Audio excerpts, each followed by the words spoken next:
Welcome back to my channel. I thought I'd come today and make a video about ways or tips on how I keep my sanity during homeschooling. Okay, I know some people that are considering homeschooling or new to homeschooling are like, man, what can I expect? How's this gonna go?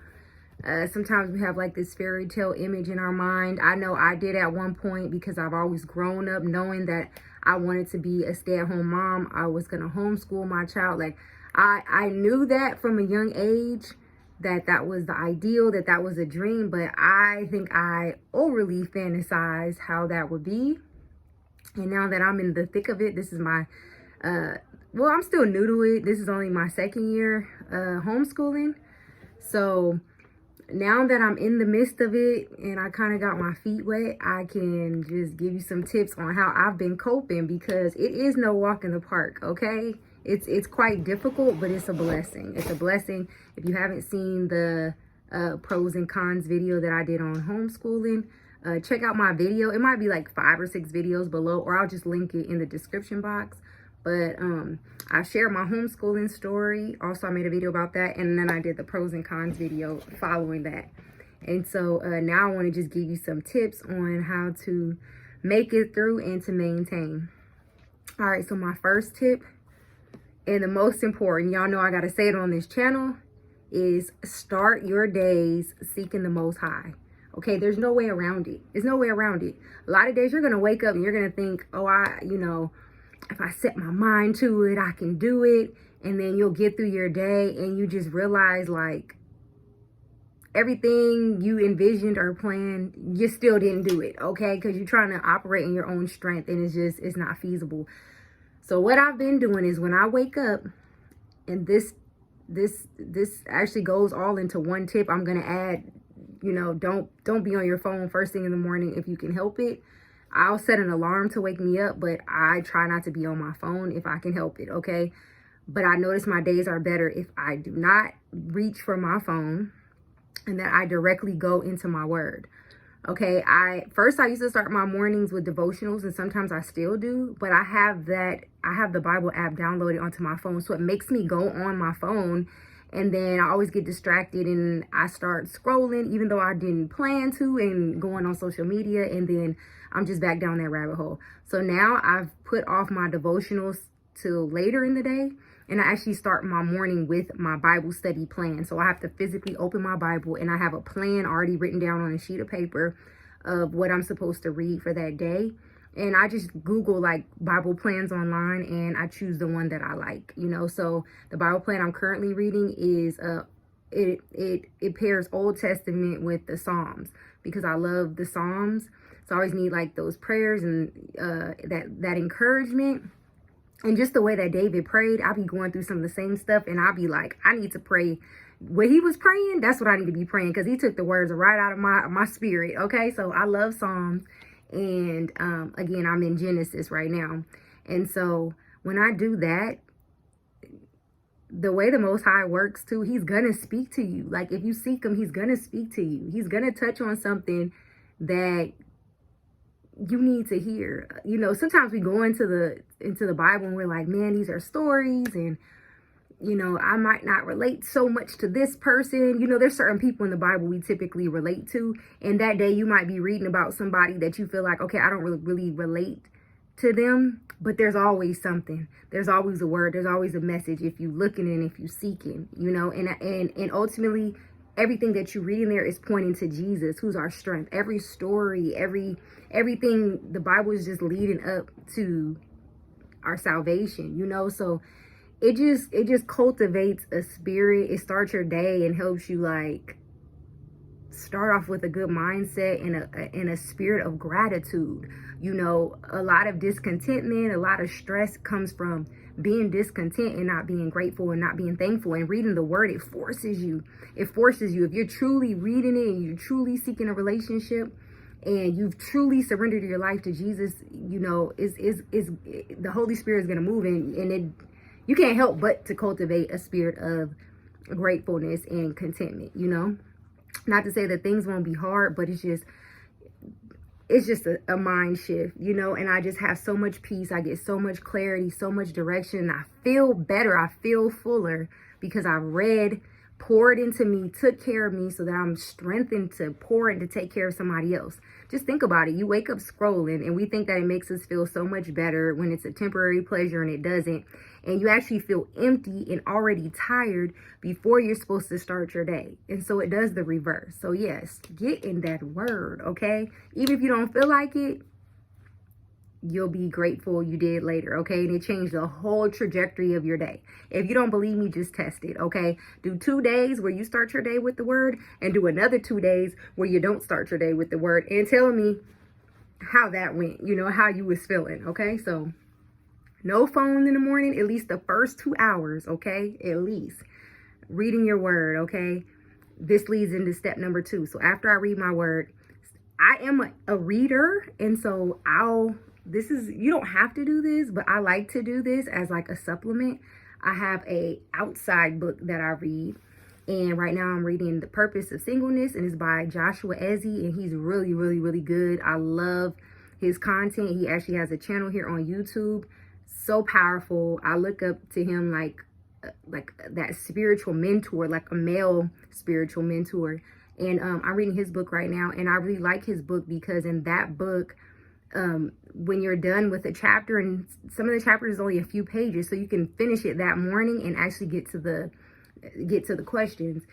He'll have like a worksheet at the end of the chapter, and it's basically like self-reflection questions. And I love a good self-reflection book. You know what I mean? I like to read, and I like to be challenged, because I feel like if I'm gonna waste my time, I don't want to say waste my time, but if I'm gonna spend my time reading something, I want to make sure I get something out of it, and that I have an action plan to apply. I need an action plan, okay? I just can't be out here living aimlessly. I need an action plan. So I've already got my action plan from the word, and now I got this action plan from this book that is also filled with so much scripture. He's just he has such sound content and sound teaching, and he has scripture all throughout his book. So I'm still being fed with the word of God while I'm reading this supplement book, you know what I mean? And it's making me self-reflect and making me have like something to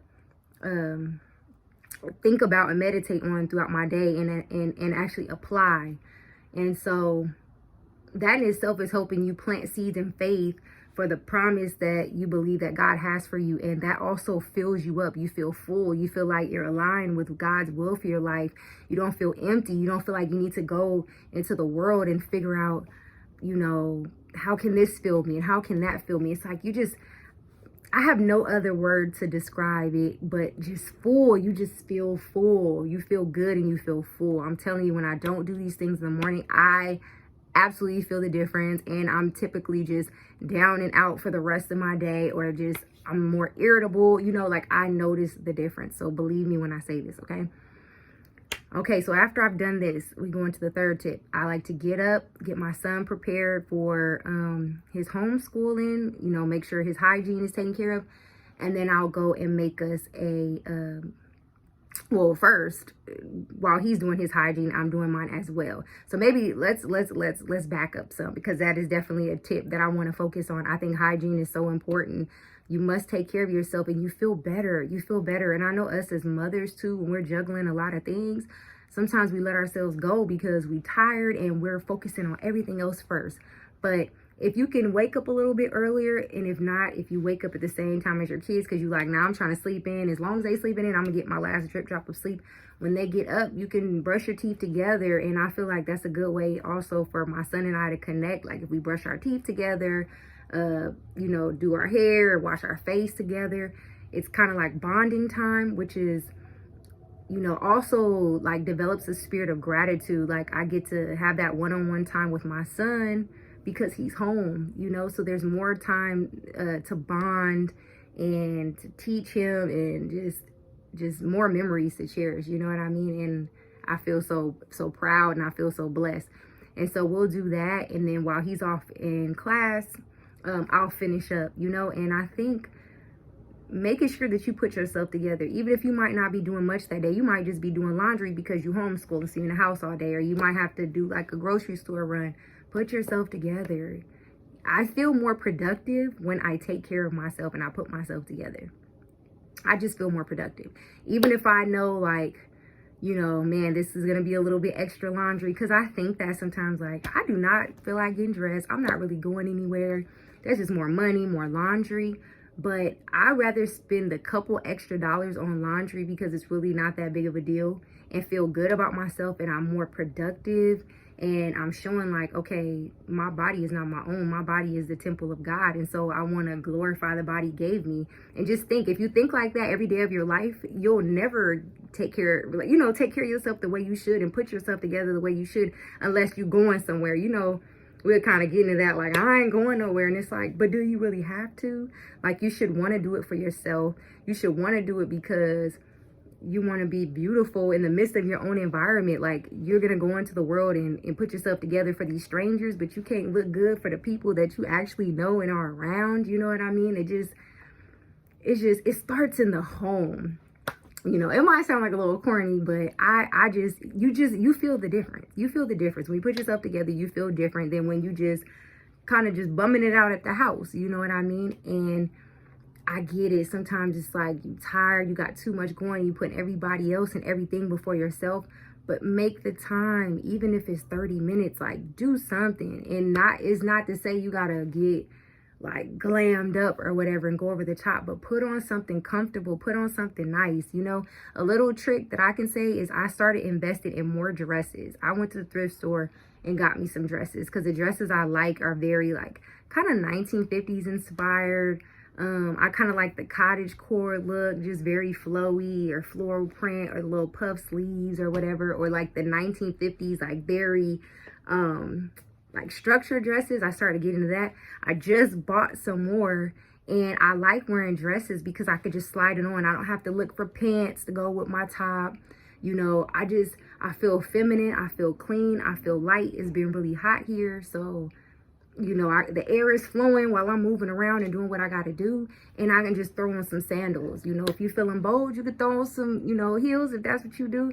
But I'll just throw on a pair of sandals with my dress, and I just feel like I did something with myself. You know what I mean? And you can look up protective styles, so you don't have to really do your hair like that when you wake up in the morning. You just already have it in a bun or some nice braids, and throw a flower in your hair. You know what I mean? If you don't feel like doing your hair, find a nice wrap it up real nice, or put flowers in your hair.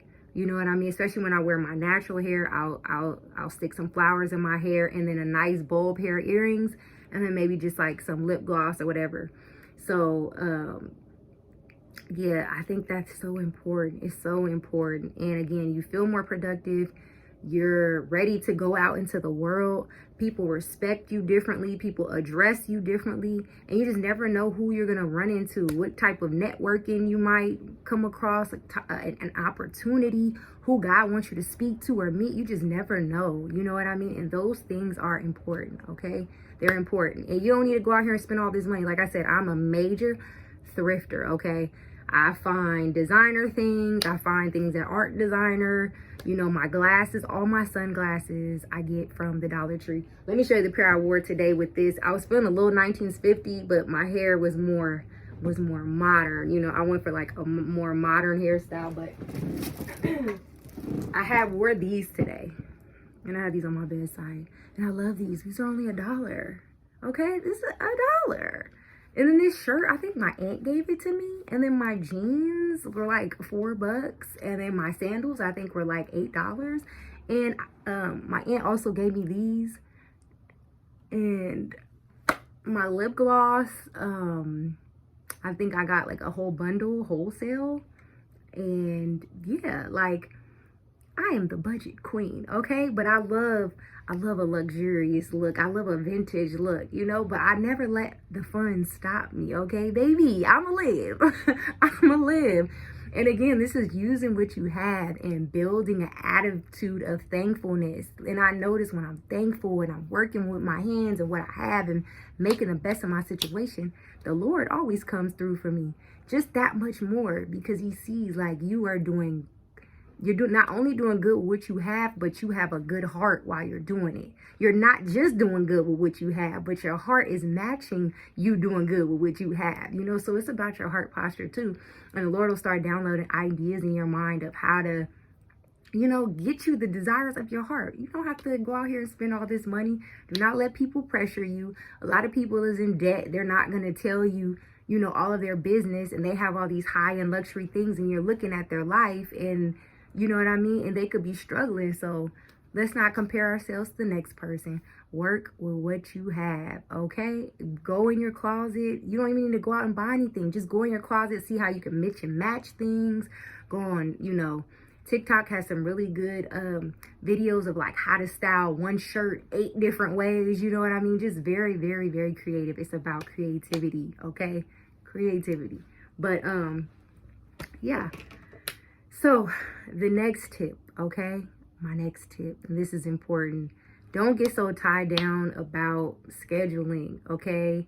Sometimes, like I said, I'm a big planner. I write down everything, and sometimes I can get like really hard on myself. Like, okay, I got to do this, and check this list off by this time and that time. And sometimes I get overwhelmed and I feel like I'm not doing enough and I'm not good enough. And it's like, is my son learning enough? Should I be doing more?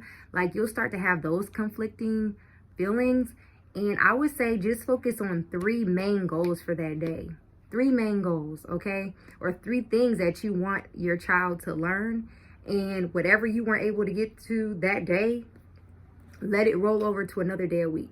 You can just write out what you want your child to learn for that week. You know what I mean? And break it up between the days. Don't feel like you got to do everything in one day. And I think I kind of had like that mind, like, okay, math, English, science, social studies, like all these have to be done in one day. All these subjects, he needs to be learning something in every single area. And then, you know, my faith is important. And I'm just like, I need to get on him with, you know, make sure he starts learning these scriptures and knowing. And I just get overwhelmed because I'm trying to do too much. And I'm only one person. I only got so much time in one day. Because remember, we still got to take care of the home. I still work part-time. And so it's just like, I can't do it all, you know, and I have to be okay with not being able to do it all. But it kind of leads back to what I was saying earlier.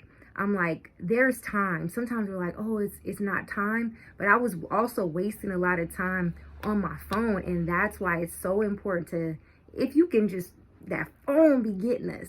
And I know sometimes we're like, well, I just need a break. I just need an escape. But it just, if you say it's better, just save it for the end of the day. Once you've got everything done, and then whatever time you have left and you want to relax, you know, then get on your phone. It makes sense because you're not thinking about, oh, I needed to do this or I needed to do that.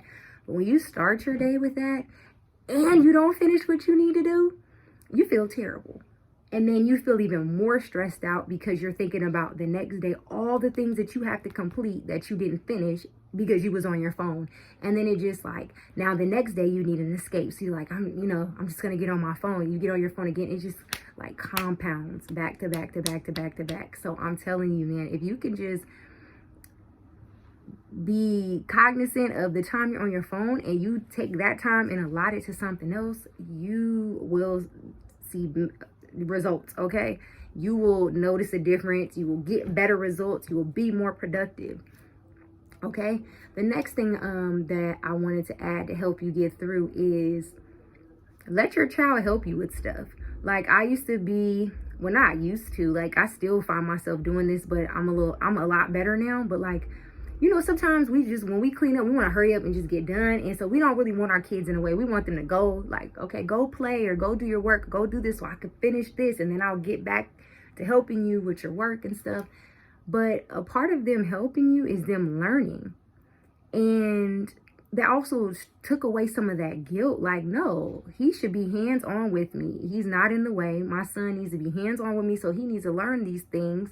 These skills, these home skills is important too. You know, when he get out here in the world and live on his own, he need these home skills. So cooking, I let him help me with cooking. He loves cooking. He has his own cooking channel that we need to upload some more videos to, but he already loves cooking. He helps me cook breakfast. He helps me cook lunch and dinner. Today, we did a lot of cleaning up and organizing and going through papers and books, and he was excited to help. He wanted to help. and the time went by faster. I wasn't counting the hours. You know those days that are long, you just keep looking at the clock like, oh, it feels like I've been laboring for hours and it's only 12 o'clock. Like, no, today went by fast because he helped me the whole time that I was doing what I needed to do. He had a minimum day for his schoolwork today, so he was able to just knock those things out. And by the time we were done, it was time for him to go to his after school program. And so that gave me some time to make this video to, you know, that's my time to unwind. Then I can watch a few things on YouTube because I've completed everything that I needed to do on my schedule today. I can work on my own passions, which is recording these videos and you know, just writing, and I love acting. Like, I can do things to fill me back up, so then when he comes back home from his program, I'm rejuvenated again. This is also a good time where I can pray and read and do some more reflecting and just thinking about, okay, what could I have done differently? You know what I mean? Or what did I do well today? I think it's so important to congratulate yourself too. I start even doing that. I'm like, okay, when I do good for the week, I'm gonna pat myself on the back. Because when we focus on what we're not doing, we just start feeding that. And then we start beating ourselves up when we're doing the best that we can. So I say, no. I'm going to take, you know, inventory of what I could have done better, but I'm going to celebrate what I did well. And I'm going to keep celebrating. And that's what I'm going to focus on, so that that can grow and grow and grow and grow. And then you're just going to naturally get better. Okay. And keeping God throughout your day. Don't just read your word in the morning. I feel like at least 2 times a day, but really 3. Morning and afternoon and night. And it doesn't have to be this long, drawn out thing. You know what I mean? But just being intentional, like, Lord, guide me. Renew my strength. You know, what is it you want to speak to me about today? What should I do next? What part of my home should I be focusing on? And the Lord speaks. He speaks. And the more we're obedient and the more that we seek him and we have a passion, the louder he gets and the more we can hear clearly, you know, because a lot of times we feel like God is silent, but it's not even that he's silent, is that we're not seeking him the way that we should be, or we're hardening our hearts to what he's telling us to do because we don't feel like it, or we on our phone, or we doing other things. And so, yeah, I think that's so important. So important. And I think the last tip I'm going to give, I have many tips. I might do a part 2 to this video, but I wanted to give like my main ones, is to find activities that your child like enjoys and use that to kind of like give you a break. So my son, like I said, loves cooking, but he also loves drawing. So what I do is I find drawing videos I can draw along with on YouTube, and he'll sit there and draw the videos. So that kind of gave me some time to chill. Now sometimes I love drawing too. He'll ask me to draw with him, but it's still relaxing because it kind of takes my mind off things, and I'm not like physically working or doing anything, and he's still learning and he's still doing something, but it's like we're enjoying a hobby together. So it's actually like pouring into me as well too, because I love drawing. And so, you know, find out if your child like some of the same hobbies that you like. And then if you guys do the hobbies together, you're going to be filled up as well as your child. And the time just starts flowing. It starts flowing. And I'm going to just give y'all just a little bonus tip that helps me get through the day, and I kind of get a break too. Bath time. My son can sit in the bath 45 minutes to an hour. You know, have him clean off, fill up his tub, put all his toys in there, and let him rip. Okay, let him go. And while he's doing what he's doing, I go back, I'm reading, or I'm pouring into myself. So any downtime that I have, I'm making sure I'm being fueled up. All right, we have a set bedtime, we have a set routine, so you know he knows what to expect, he knows what's coming up, and that's how I've been getting through these days. I just been getting through. And I also want to mention as well, which kind of ties into tip number 1. Not only am I in my word, but I start my mornings, early mornings, with the Grace-Filled prayer group right here on YouTube. And it feels good to have that community of, you know, women, and there's men too in that group, that we're on live and praying for each other. And, you know, it just feels good. And it's a reminder that you're not alone.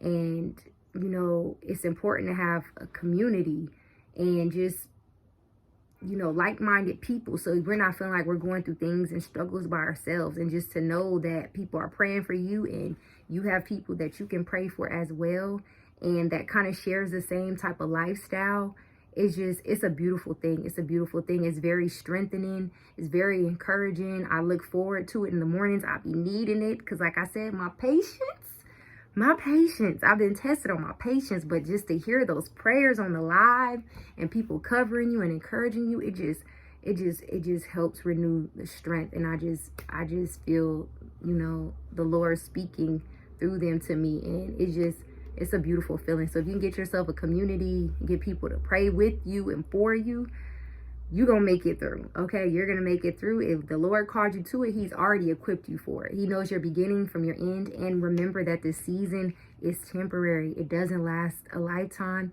And it's beautiful. Through the struggle, through the pain, there's always beauty on the other side of it. It's always beauty. And I always remind myself, and I get a peace that this is a blessing. It's a blessing to be able to stay home with my son. There's people out there that probably want to be able to do that, and they're not in a position to do so. And so I have to remind myself of that, and so that I don't take it for granted, and I get a peace. I get to be at home with my child. I get to, teach him and share moments that we're never going to be able to get back again. And, I can cook for him and just provide that peaceful environment.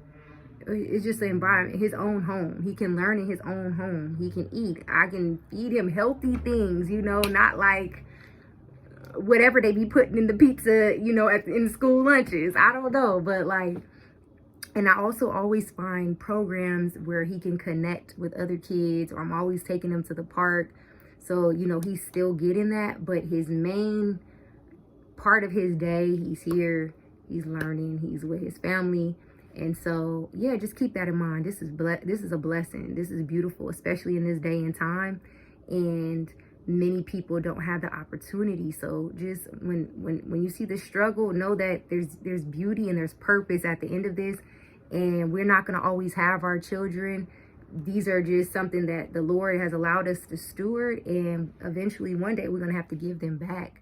And so just enjoy this time. It goes by fast. It feels painful. It feels hard in the midst. But just looking back how far I've come, like I said, my first year of homeschooling is already over. I'm on my second year. And I didn't even think I was going to make it through the first year, if we're being honest. And here I am again, another year doing this.